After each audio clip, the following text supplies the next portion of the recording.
Construction రంగంలో top 10 గా ఉండే సంస్థ జైబేరి. మాజీ ఎంపీ, నటుడు, నిర్మాత మురళీమోహన్ కు చెందిన ఈ సంస్థ ఇప్పుడు వార్తలకు వచ్చింది. హైడ్రా తమకు నోటీసులు ఇచ్చిన మాట నిజమేనని అన్నారు మురళీమోహన్. అయితే జైబేరి ఎక్కడా ఎలాంటి ఆక్రమణలకు పాల్పడలేదని వివరణ ఇచ్చే ప్రయత్నం కూడా చేశారు. ఇక స్థానికుల ఫిర్యాదుతో హైడ్రా అధికారులు తమ సైట్ కు వచ్చారని, బఫర్ జోన్ లో 3 అడుగుల మేరకు రేకుల షెడ్ ఉన్నట్టు గుర్తించారని చెప్పేసి చెప్పుకొచ్చినటువంటి విషయం. గచ్చిబౌలి, రంగలాల్ కుంట చెరువు బఫర్ జోన్ లోకి ఈ షెడ్ వస్తుందని చెప్పారని, ఈ షెడ్ తామే తొలగించేస్తామని మురళీమోహన్ కూడా చెప్పుకొచ్చారు. తాము 33 ఏళ్లుగా రియల్ ఎస్టేట్ రంగంలో ఉన్నామని, ఏనాడు ఎలాంటి అవకతవకలకు పాల్పడలేదని అన్నారు.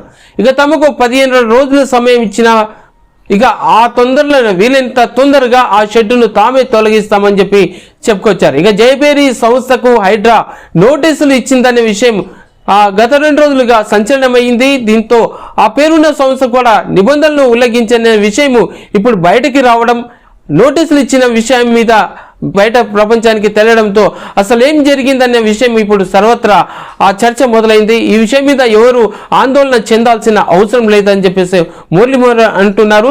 ఎటువంటి ఉల్లంఘనలకు పాల్పడలేదని, కేవలం ఆ ప్రహరీ కూడా ఆ నిర్మాణం ఏమైనా ఉంటే తామే తొలగిస్తామని చెప్పినటువంటి విషయం ఇప్పుడు తెలుస్తుంది. సో ఏదేమైనా సరే జైబేరి సంస్థ ఎటువంటి ఉల్లంఘనలకు పాల్పడదు, ప్రజలకు ప్రభుత్వాలకు అనుకూలంగా వ్యవహరిస్తూనే, నిబంధనలకు అనుకూలంగానే ఏదైనా కార్యక్రమం చేపడతామని చెప్పేసి వారు తెలిపినటువంటి విషయం.